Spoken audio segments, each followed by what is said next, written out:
어떤 부모들이 우리 자식 공부 안 해서 어떻게 해? 우리 자식 뭐 이만저만해서 어떻게 해?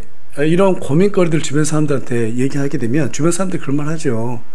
사람은 다 자기 밥줄 가지고 태어나. 걱정하지 마. 이런 말들을 합니다. 저는 그 말이 맞다고 보거든요. 정말 우리가 주변의 사람들을 보게 되면 저 사람이 과연 뭐 어떻게 해서 밥벌어 먹고 살까? 하지만 실제로 다들 직업 가지고 자기 인생 잘 살아가고 있습니다. 그렇죠? 예. 뭐 맞는 말인 것 같아요. 사람은 다 자기 밥줄 가지고 태어납니다. 자, 그와 같이 하나님을 믿는 그리스도인들도 예수님을 믿고 다시 태어나면요, 그 순간에 우리 하나님께서 영적인 선물, 즉 은사라는 것을 다 하나씩 주고 그것으로 하나님을 섬기게끔 그렇게 해주십니다. 하나님께서 우리에게 은사를 주시는 목적은 하나님을 뜻을 이루라고 주신 선물이에요. 선물. 성경은 왜 그것을 선물이라고 말하고 있냐면 우리가 하나님께 쓰임받을 때 하나님과 함께하는 복을 받아 누릴 수 있기 때문에 성경 우리에게 선물이라고 표현하고 있습니다. 영적인 선물, 그것을 바로 은사라고 하는데, 하지만 요즘 교회에서 은사라고 하면 어떤 생각들을 하죠? 뭐 사람들의 병을 치유한다거나 막 방언으로 알아들을 수 없는 말들을 한다거나 마귀를 막 쫓아낸다거나 어떤 막 신비한 능력? 그런 것들을 은사라고 생각하는 경향이 많이 있습니다. 또 은사주의 교회는 가서 보면 뭐 방어 못하면 구원받지 못했다 이렇게까지 표현하는 그런 교회들도 있는데요. 하지만 여러분, 은사는요 꼭 이 신약 시대 또 교회에서만 생겨났느냐, 그것은 아닙니다. 구약 시대 때도 하나님께서 특정한 사람들을 통해서 은사를 주셨어요. 출애굽기 31장에 가서 보면 광야에서 우리 하나님께서 그 이스라엘 백성들에게 성막을 지으라고 하셨어요. 그렇죠?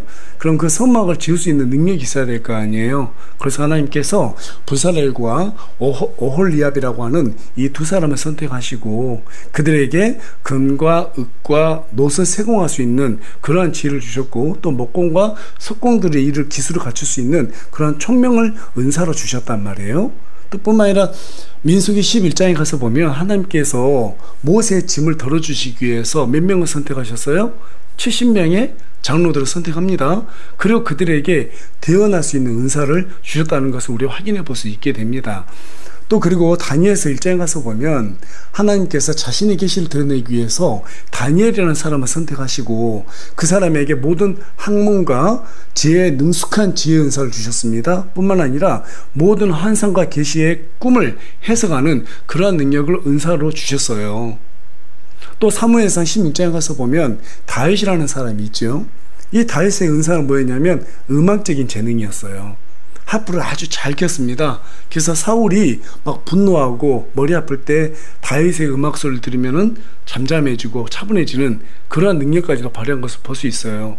하나님께서 왜 다윗에게 그러한 음악적인 은사를 주셨는가 하면 그 감수성을 통해서 많은 시편들을 기록하게 만드시기 위한 목적이 있었다라는 사실입니다. 이처럼 하나님은 자신의 뜻을 이루기 위해서 구약 성도들에게도 이런 많은 은사들을 허락해 주셨다는 사실을 우리가 성경 기록들을 통해서 볼 수 있게 되는데, 하지만 구약 성도들에게 주어진 이 은사는 장차 그리스도 안에서 완성하게 될 이 교회에 대한 예표이기 때문에 부분적으로 특정한 사람들에게만 임했다라는 거예요. 하지만 오늘날 은사는 모든 우리 신약 성도들에게 각각 모든 사람들에게 하나씩은 다 주셨습니다. 은사는 교회를 세우고 복음을 전파하기 위한 수단으로서 하나님께서 주시는 영적인 선물이기 때문에 교회 시대가 본격적으로 도래하게 되면서 성도들에게 나타나기 시작합니다. 은사는 크게 두 가지로 구분이 돼요. 하나는 표적으로서 나타나는 은사고 또 하나는 섬김으로서 나타나는 은사입니다. 그래서 표적의 은사, 섬김의 은사 이렇게 구분할 수 있게 되는데, 여러분이 잘 아시는 바와 같이 표적의 은사라고 하는 것은 예수님께서 하나님의 아들이심을 드러내고 또 그로 인해서 복음을 확증하기 위한 방언, 병 고친 방언 통역, 그리고 기적들을 행하는 그러한 능력들을 바로 우리는 표적의 은사라고 합니다. 또 섬김의 은사라고 하는 것은 교회를 세우고 복음을 전파하기 위한 것으로 가르치고 다스리고 긍휼을 베풀고 또 구제하는 능력, 이러한 것들이 바로 섬김의 은사라고 하는 거예요. 이 두 가지 은사는 교회 초기 때 함께 나타났어요. 하지만 교회가 체계적으로 정립이 되어 가면서 점점점 표적의 은사는 사라지기 시작하고 섬김의 은사가 주로 드러나게 됩니다. 그 근거가 어디 있는가 하면 고린도전서 13장 8절에서 11절 말씀인데요. 자, 읽어보겠습니다. 사랑은 결코 없어지지 아니하나 대언들은 있다 해도 없어질 것이요 타언어들도 있다 해도 그칠 것이며 지식도 있다 해도 사라지리라. 우리가 부분적으로 알고 부분적으로 되어나나 완전한 것이 오면 그때는 부분적인 것이 없어지리라. 내가 아이였을 때는 아이처럼 말하고 아이처럼 이해하며 아이처럼 생각하였으나 어른이 되어서는 아이의 일들을 버렸노라.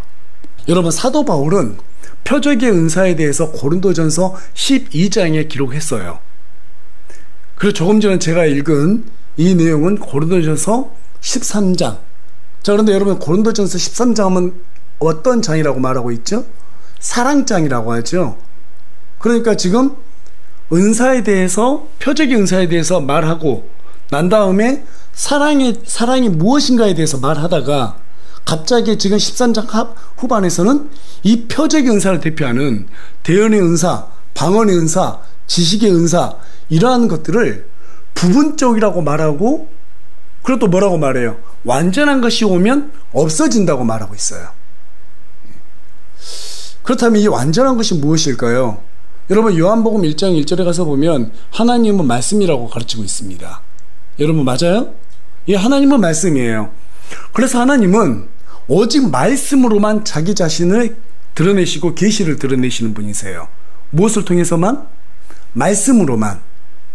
따라서 사도 바울이 말하는 완전한 것이라고 하는 것은 하나님, 아버지 하나님의 사랑을 완전하게 표현해주는 성경 말씀이에요.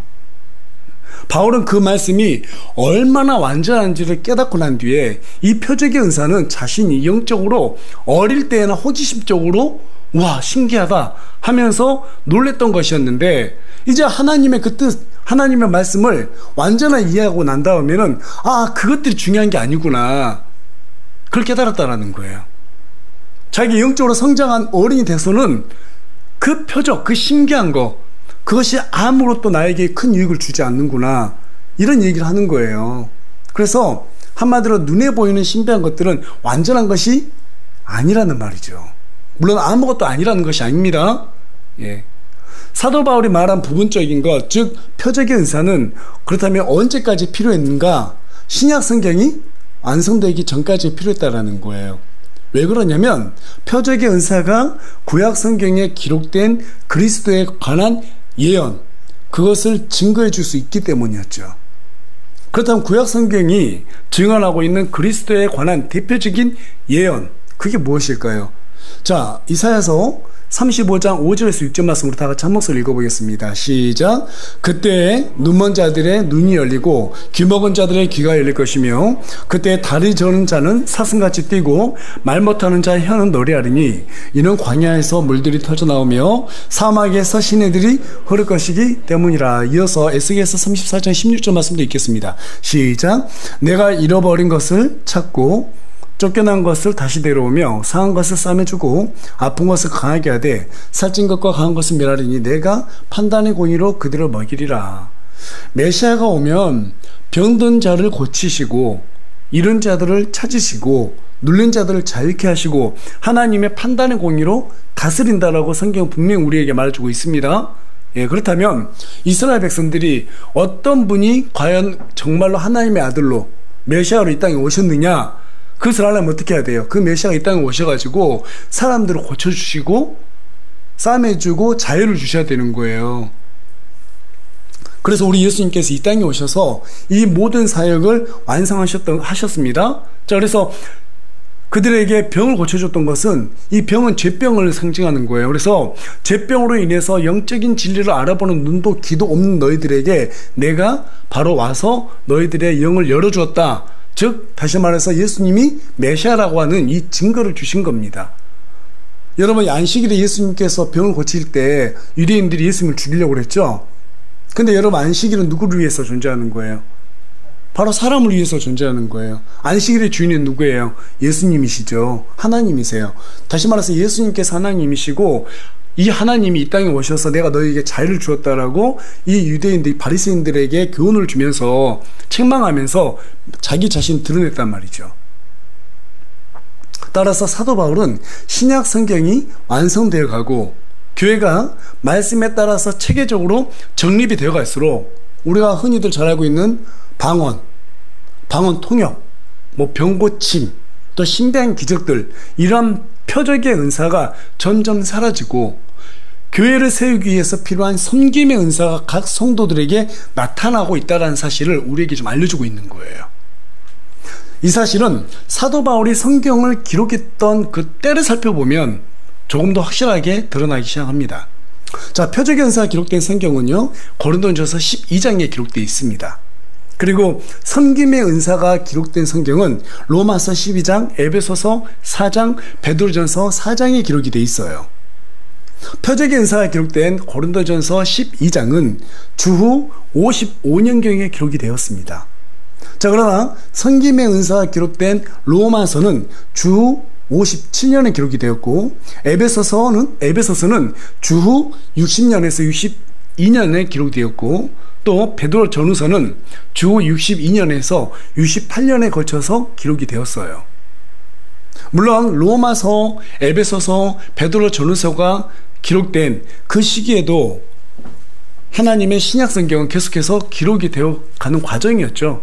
하지만 이미 이때에는 말씀이 교회의 중심이 되어서 말씀이 곧 교회의 권위가 되었고, 그 권위로 교회가 세워나가기 시작했습니다. 때문에 더 이상 초자연적인 표적으로서의 은사가 점점점 필요하지 않게 된 거예요. 왜 그래요? 하나님의 말씀 자체가 스스로 우리 주 예수님 그리스도께서 메시아라는 것을 드러내고 있기 때문이죠.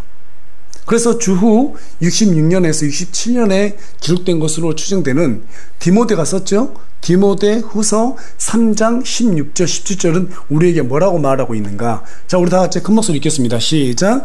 모든 성경 기록은 하나님의 영감에 의해 주어진 것으로 교리와 책망과 바로잡음과 의로 교육하기에 유익하니 이것은 하나님의 사람이 완전하게 되어 모든 선한 일에 철저히 갖추어지게 하려 함이라.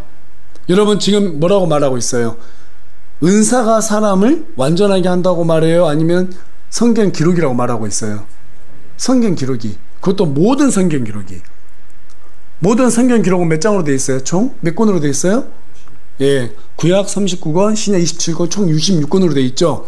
이 66권의 모든 성경 기록이 하나님의 영감에 의해서 기록이 되어졌고, 이 성경을 통해서 사람을 완전하게 만든다는 거예요. 그리고 모든 선한 일에 갖춰지게 한다는 거예요.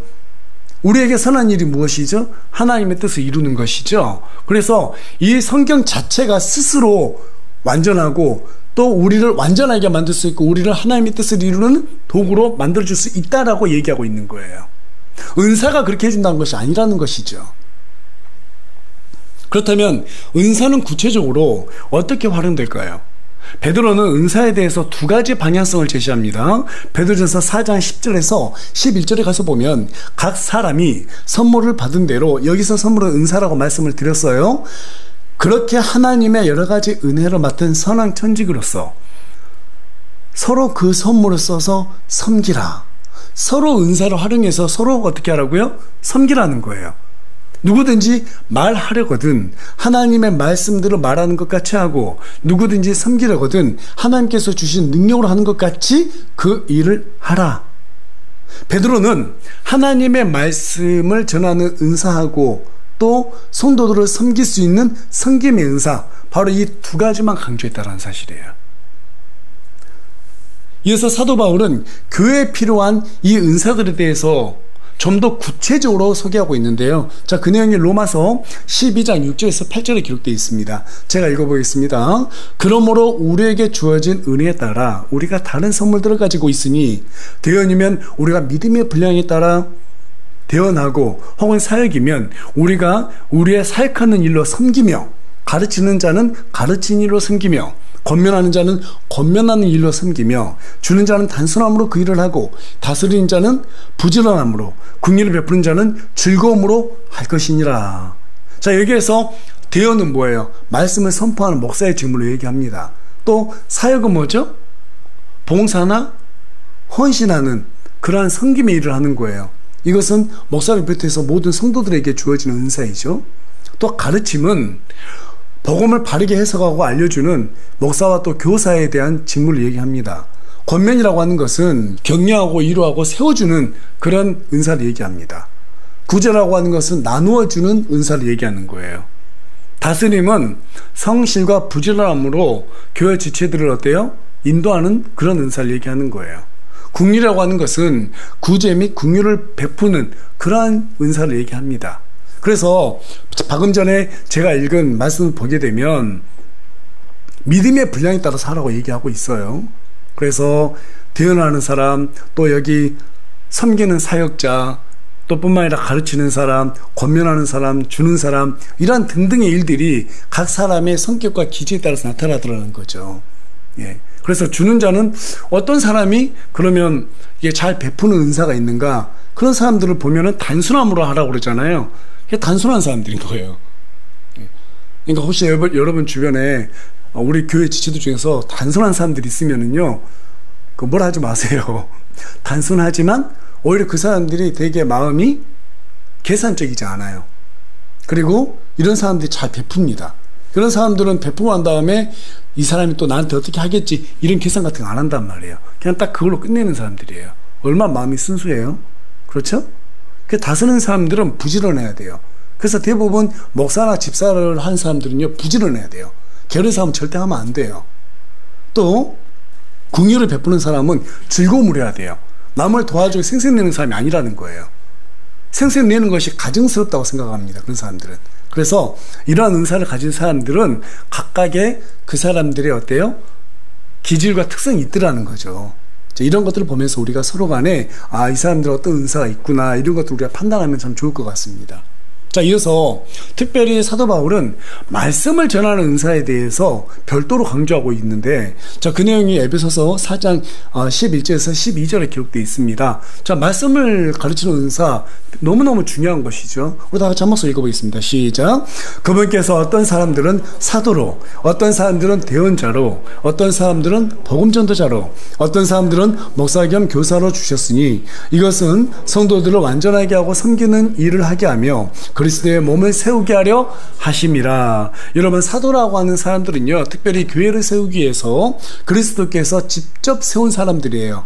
12제자, 그리고 누가 있어요? 사도 바울이 있죠. 자, 이런 사람들입니다. 사도의 자격 조건은 예수님의 부활을 직접 목격한 사람이고 예수님으로부터 이 사도직을 받은 사람들이어야 됩니다. 그 내용이 사도행전 1장에 기록이 돼 있어요. 그들은 초대교회의 기초를 세우기 위해서 특별히 구분된 사람들이었기 때문에 지금은 사도가 있어요, 없어요? 지금 이 시대에는 사도 직분이 없습니다. 그때 교회를 세우기 위해서 특별하게 그 사람들만 우리 예수님께서 세우신 거예요. 자, 그런데 오늘날 어떤 사람들이 간증을 합니다. 샤워하고 있는데 예수님 옆에 나타났다. 무슨 예수님이 간음증 걸리신 분도 아니고 왜 샤워하고 있는데 나타나겠어요? 생각을 해보세요. 이게 지금 무슨 얘기를 하고 싶은 거냐면, 내가 사도로서의 직분을 받았다라고 거짓말하기 위해서 자기가 막 거기에 사로잡혀 있는 거예요. 그러니까 예수님이 아니신데 예수님인 것처럼 막 보인 거예요. 그래서 자기 자신을 리플리 증후군이죠. 막 이렇게 거짓말을 해놓고 속여버려요. 그래서 자기가 진짜 본 것처럼. 실제로 예수님 믿는 사람들 중에서 그런 사람들 많이 있고요. 실제로 그 사람들 예수님 안 믿는 사람들인 것으로 저는 그렇게 받아들여져요. 예수님 지금 어디에 계세요? 아니, 스테반이 순교당할 때 하늘을 보니까 우리 예수님께서 하나님의 우편에 앉아 계신다고 분명히 기록이 돼 있잖아요. 예수님은 지금 하나님 우편에 앉아 계세요. 하나님의 영이 지금 우리 안에 들어오셔서 일을 하시는 거예요. 예수님 그분 자체는 지금 하늘에 계시는 겁니다. 맞습니까? 근데 예수님을 봤다. 여러분, 그 말 믿으면 안 되는 거예요. 그래서 내가 사도다. 말이 안 되는 겁니다. 네. 자, 그리고 또 보면은 대언자가 있어요. 대언자는 성경이 완성되기 전에 교회 안에서 하나님의 뜻을 직접적으로 받아서 계시했던 그러한 사람들이라는 것을 사도행전 11장 27절 28절, 고린도전서 14장 3절에 기록이 되어 있습니다. 하지만 그때도 마찬가지로 성경이 완성됐어요, 안 됐어요? 완성되기 전이었단 말이죠. 하지만 지금은 성경이 완전하게 66권이 다 신약 성경까지 해서 마무리가 됐고 완성되었기 때문에 대언자가 지금 이 시대에 있을 수 있어요, 없어요? 없어요. 하나님이 막 지통 계시를 받았다고 하면서 막 그 예언 받으러 가는 그런 철없는 사람들 참 많습니다. 그 예언해 주겠다 해서 뭐 헌금 봉투 가져오라고 그러고, 우리 교회에서는 건의를 해서도 안 되고 그런 사람에게 찾아가서도 안 됩니다. 실제로 진짜로 많아요. 진짜로 많아요. 그 무당짓 하는 거예요, 그게. 그 무당들입니다. 하나님 이름을 팔아서 무당행위 하는 거예요. 들린다 하면서 이 무당들과 뭐가 다릅니까? 그런 사람 없습니다. 네. 제가 또 이렇게 말하는 것을 들으시는 분들은 저 목사가 제대로 뭔가 모르고 지금 하는 말인데 이렇게 또 말할 거예요, 그분들은. 근데 제가 과거에 있으면서요, 그냥 다 해봤고, 거기까지 해보진 않았지만 다 경험해봤어요. 정말 은사에 힘채가지고 다 경험해봤다니까요. 그런데 제가 하나님의 말씀을 보면서 그것들이 아까 사도 바울이 말한 것처럼 어린 아이의 일이었다는 것을 깨닫게 된 거예요. 말씀을 보니까 그것들이 중요하지 않구나, 그 본질이 아니란 걸 깨달아서 제가 성경 다시 한번 보니까 속았구나, 이런 생각이 든 겁니다. 지금 이 시대는 그렇게 지통계시 하는 사람 있으면 빨리 도망가야 돼요. 없어요, 그런 사람. 지금 이 시대는 하나님께서 그런 사람 사용하지 않습니다. 그것 또한 은사도 아닙니다. 네. 여러분, 지금 이 시대는 그런 은사가 없기 때문에 그 당시에 대언했던 역할, 하나님의 말씀을 전했던 그 역할이 이제는 말씀을 해석하고 주어진 이 말씀으로 그대로 성도들이 가르치는 목사의 직무로 대체가 되었어요. 따라서 지금은 사도나 대언자 이러한 직분은 있다 없다? 없습니다. 없어요. 집사 빌리처럼 예수 그리스도의 복음을 특별히 전파하는 복음 전도자, 이런 복음 전도자가 있고요. 또 양들을 열심히 부지런히 돌보고 보호하고 성경 말씀을 가르치는 목사와 그 목사를 돕는 교사, 이 정도만 있는 거예요.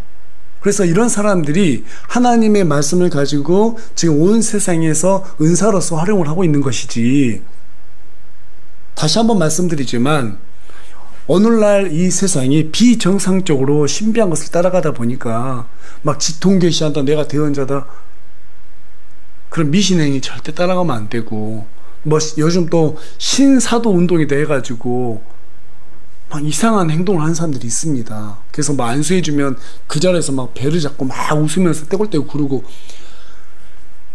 하나님께서 그런 일 안 하세요. 그렇게 격이 없고, 그렇죠? 누가 봐도 참 추해 보이는 그런 행동들을 하나님께서 하지 않습니다. 하나님께서는 질서의 하나님이세요. 질서 안에서 품위 있게 하시는 분이세요. 그렇게 막 품위를 갖다가 던져버리고 그 질서 없이 하나님께서는 절대로 그런 일 안 하십니다. 그러니까 오늘날 다시 한번 강조하지만 사도나 또 대언자, 뭐 지통계시하는 그런 은사는 있다 없다? 없다. 여러분, 하나님은 말씀이세요. 지금은 성경 66권이 전부 다 완성되었기 때문에 성경이 스스로 그리스도를 증언하는 표적이 되고 있습니다. 여러분 믿으세요? 예, 성경 자체가 스스로 우리 주 예수님께서 그리스도라, 메시아다라는 것을 증명하고 있단 말이에요. 그렇다면 우리가 지금 뭘 중요하게 여겨야 돼요? 하나님의 말씀을 중요하게 여겨야 되는 겁니다. 때문에 성경은 말씀 하나면 충분하다고 우리에게 지금 말해주고 있는 것입니다. 그 말씀이 우리 교회에게 맡겨졌어요. 그래서 이 시대에서 가장 중요한 은사는 말씀을 가르치고 지체들을 섬기는 은사라는 것입니다. 더 이상 신비한 기적으로 사람들의 호감을 사는 그런 표적의 은사는 이 시대는 존재하지 않습니다. 자, 그렇다면 오늘날 교회에서 나타나는 막 금리빨이, 뭐 생리빨이 금리빨로 바뀌었다, 그렇죠? 막 암 환자가 치료됐다. 예. 우리 교회 오셨던 분들 중에서 뭐 큰 교회 계셨던 분도 계시고 뭐 그렇지만, 그런 분들 얘기 들어보니까 쇼를 한대 미리 딱 정해놓는데요. 속지 마세요. 실제로 뭐 큰 대형 교회에서는 뭐 앞에서 목사님이 일어나 그러면은 거짓말로 일어나고, 막 병이 치웠다 거짓까지 정하고, 그래서 사람들이 막 돈을 끌어모아서 금고에 넣어놓고 이런 행위를 실제로 하고 있다고 그래요. 이거 완전 사기입니다. 내가 직접 들은 말인데요. 이런 일들이 비일비재예요. 그렇다면 오늘날 교회에서 나타나고 있는 이 표적이 무엇인가? 이 부분에 대해서 우리 예수님께서 경계하는 말씀을 우리에게 주셨어요. 자, 우리 다 같이 마태복음 7장 21절에서 23절까지 말씀 한 목소리 읽겠습니다. 시작. 내게 주여 주여 하고 말하는 자가 다 하늘의 왕국에 들어가지는 아니하고 하늘에 계신 내 아버지의 뜻을 행하는 자라야 들어가리라. 그날에 많은 사람들이 내게 이르기를 주여 주여 우리가 주의 이름으로 대언하지 아니하였나이까? 주의 이름으로 마귀들을 내쫓지 아니하였나이까? 주의 이름으로 많은 놀라운 일들을 행하지 아니하였나이까? 하리니 그때 내가 그들에게 밝히 말하되 내가 너희를 결코 알지 못하였노라. 불법을 행하는 자들아 너희는 내게서 떠나라 하니라. 우리 예수님께서 마지막 때 오실 거예요. 분명히 오십니다. 그리고 그때 주님의 자기 나름대로죠. 내가 주여 주여라고 하면서 주님의 이름으로 여러 가지 신비한 표적을 일으켰던 그러한 사람들이 예수님한테 갔단 말이에요. 왜 저를 갖다가 멀리하십니까? 왜 저를 휴거해 주지 않습니까? 그렇죠? 그때 우리 예수님께서 이 사람들은 미혹한 자, 불법을 행한 자로 취급하셨어요. 그리고 내게서 떠나라고 말씀하셨습니다. 떠나라. 한마디로 그런 자들은 우리 예수님이 보시기에 마귀의 선교사라고 지금 불려버리신 거예요. 여러분, 모세 때에도 모세가 지팡이로 뱀을 만들었을 때 파라오의 마법사도 똑같이 그 일을 했어 안 했어요? 똑같이 했어요. 그러니까 여러분, 마귀도 똑같이 하는 거예요. 마지막 때 환란기 때는요, 마귀가 이 동상이 있잖아요. 동상에 살아서 말을 하게 만들어 버려요. 그런 일들이 마지막 때 막 생겨나기 시작해요. 마귀도 똑같이 다 따라할 수 있다라는 거예요. 그래서 우리 예수님께서 마태복음 16장 4절 통해서 뭐라고 말씀하셨는가 하면 악하고 음란한 세대가 표적을 구하지만 대언자 요나의 표적 외에는 내가 아무 표적도 그 세대에게 주지 아니하리라. 이렇게 말씀하셨어요. 표적의 은사는 구약 성경에 기록된 메시아를 확증하기 위해서 한시적으로 사용했던 것입니다. 때문에 지금은 그 표적이 필요 없어요. 왜? 성경 그 모든 것을 증언하고 있기 때문에. 그럼에도 표적을 강조한다는 것은 그 사람들이 말씀에 관심이 있다는 소리 없다는 소리예요. 말씀에 관심이 없다는 소리예요. 내가 하나님을 드러내 보이겠다는 교만한 사람들이라는 거예요. 다만 마지막 때 이 표적의 은사가 또 한시적으로 사용되는 때가 옵니다. 마지막 때. 그때가 언제예요? 환란기예요.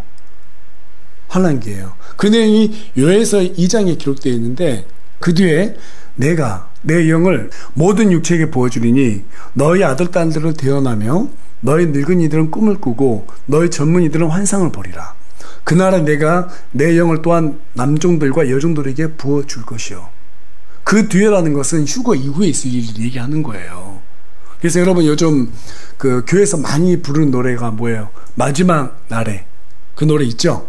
복음성 마지막 날에 내가 나의 영으로 그 이후에서 말씀을 그대로 복음성경 가사로 착안해서 많이 부르고 있잖아요. 그 노래 지금 부르는 노래가 아니에요. 환란기 때 불러야 되는 노래인 거예요. 그러니까 많은 이 분들이 성경을 해석할 때 하나님의 계시는 경륜에 따라서 조금씩 바뀌는데 이 세대를 구분하지 못하고 성경을 보다 보니까 지금이 환란기인지 아니면 교회 시대인지 구분을 못하고 말씀을 막 짬뽕해서 성도들에게 가르치고 있는 거예요. 그래서 막 은사도 지금 그때 은사가 지금도 유효한 것처럼 이렇게 얘기하는 겁니다. 환란기 때 왜 이러한 표적의 은사가 왜 다시 등장하는가 하면 여러분 유대인들은 신약 성경을 하나님께서 주셨다고 생각해야 안 해요? 하지 않아요. 신약 성경을 정경으로 인정하지 않습니다. 근데 마지막 때 환란기를 주시는 이유는 하나님께서 자신이 선택한 그 민족을 구원하기 위해서 환란기를 주셨단 말이에요. 그래서 이 환란기 때 신약 성경을 믿지 않는 유대인들을 구원하시기 위해서 일시적으로 이 성경을 보게 만들기 위해서 이런 표적들을 사용하시게 된다고 지금 성경 우리에게 말해주고 있는 것입니다. 여러분, 지금은 환란기가 아니에요. 환란기가 아닙니다. 따라서 지금 이 교회 시대에서는 표적의 은사는 더 이상 없어요. 오히려 복음의 소명을 맡고 있는 이 교회를 든든하게 세우기 위해서 말씀을 가르치는 은사와 그 다음에 성도들을 세우는 이 섬김의 은사만 지금 이 시대 가운데서는 강조되고 있다는 것입니다. 자, 마지막으로 신약 성경이 말하고자 하는 이 은사의 방향이 어디를 가리키는가? 어디를 가리킬까요? 대표적인 구절이 마태복음 28장 20절입니다. 자, 우리 다 같이 한 목소리로 크게 읽겠습니다. 시작. 무엇이든지 내가 너에게 명령한 모든 것을 그들에게 가르쳐 지키게 하라. 보라, 내가 세상 끝까지 항상 너희와 함께 있느니라 하시니라. 아멘. 여러분, 지금 예수님께서 뭐라고 말씀하셨어요? 무엇이든지 내가 너희에게 명령한 모든 것을 그들에게, 즉 구원받은 사람들에게, 교회들에게 가르쳐 지키게 하라는 것입니다. 가르쳐 지키게 하라는 거예요. 하나님의 모든 명령, 즉 하나님의 모든 말씀을 가르쳐 지키게 하라는 거예요. 예. 교회의 소명은 복음으로 사람들의 생명을 살리는 일들이에요. 우리 김영욱 자매님이 우리 교회에 와서 말씀을 듣고 구원을 받았어요. 그럼 이제는 어떻게 해야 돼요? 배우고 그 말씀들을 지켜야 되는 거예요. 그리고 또 다른 사람들에게 복음을 전파해서 그 사람들을 데려와서 또 가르쳐 지키게 하는 거. 이게 지금 현재 우리 신약시대에 신약교회에게 하나님께서 주신 소명이라는 거예요.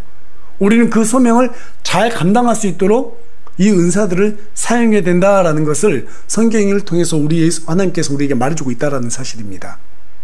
그 일을 효과적으로 하기 위해서 저와 여러분 모두에게 은사를 주셨어요. 특별히 말씀을 가르치는 은사를 교사와 목사에게 주셨고, 교회는 이 말씀과 교리를 잘 가르쳐 지키는 일을 해야 됩니다. 자, 왜 그럴까요? 가르쳐 지키게 하라고 했잖아요. 왜 가르쳐 지키게 했는가? 그렇다면 반대로 우리는 전부 다 그 말씀들을 잘 배워야 되는 거예요. 맞습니까? 그게 하나님께서 우리에게 주신 명령이에요. 가르칠 사람은 부지런히 가르쳐야 되고, 또 배우는 사람들은 부지런히 배워야 되는 거예요. 왜 그러한가? 이사야서 5장 13절 말씀 우리 다 같이 한 목소리 읽겠습니다. 시작. 그러므로 내 백성이 지식이 없어 포로로 잡혀갔고 그들의 존귀한 자들은 굶주리며 그들의 무리는 갈증으로 목마르게 되었도다. 호세아서 4장 6절에도 뭐라고 말씀하고 있어요? 내 백성이 지식이 없으므로 망하는도다.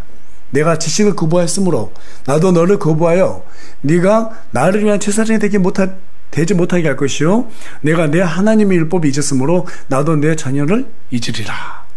여러분, 이사야서 5장 13절에서는 내 백성이 지식이 없어 포로로 사로잡혀갔다고 말하고 있습니다. 지금 이 시대는 거짓으로 사람들 속이는 잘못된 목사들이 너무나 많아요. 너무나 많아요. 성경을 모르기 때문에 포로로 그들에게 사로잡혀서 인생을 전부 다 허비한다는 사실이에요. 호세아는 내 백성이 지식이 없으므로 망했다고 말하고 있어요. 그들 따라가면 어떻게 돼요? 포로로 사로잡히면 인생 망해요. 인생 망합니다. 요즘 신천지라든지 뭐 통일교 얼마나 사람들 많아요? 그 사람 인생 다 망했어요. 망했어요. JMS 전명선 거기에서 험한 일 당했던 그 여자들의 얘기가 지금 넷플릭스에 이렇게 있던데요. 제가 봤습니다. 완전 망했어요, 인생이. 그 상처를 어떻게 치유할 거예요? 그 사람들이 이제 다시 교회를 다니고 싶겠어요? 구원 못 받아요, 그래버리면. 그래서 망하게 된 거예요. 그 원인이 뭐냐면 지식이 없으니까 그래요. 지식이 없으니까. 우리 교회에서 제가 여러분들께 말씀 막 가르치려고 그래요. 공부한 거 싫어하는 사람들도 많아요.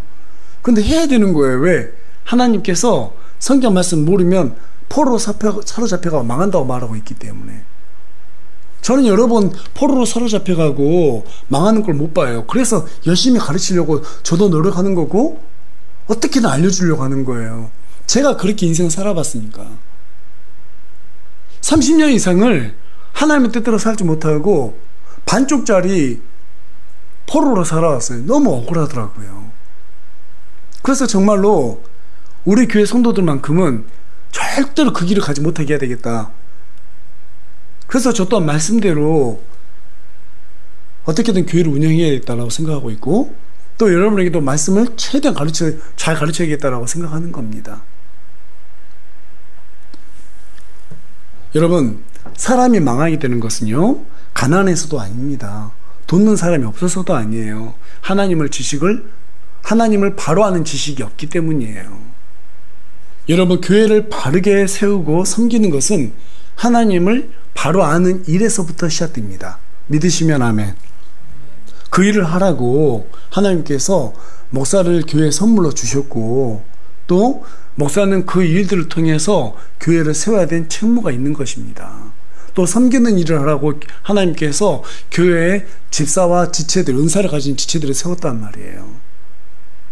이 일을 지치지 않고 열심으로 했을 때 갈라디아서 6장 9절은 뭐라고 말하고 있어요?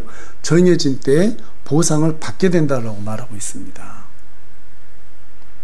하나님께서 우리 모든 사람, 즉 각자에게 주신 은사로 지치지 말고 서로를 잘 섬기고 세우는 그러한 저와 여러분이 되길 소망합니다. 예, 그래서 이 마지막 때에 정말 하나님의 뜻대로 교회를 바르게 잘 세워나가는 우리 세우물 침례교회가 되길 소망합니다.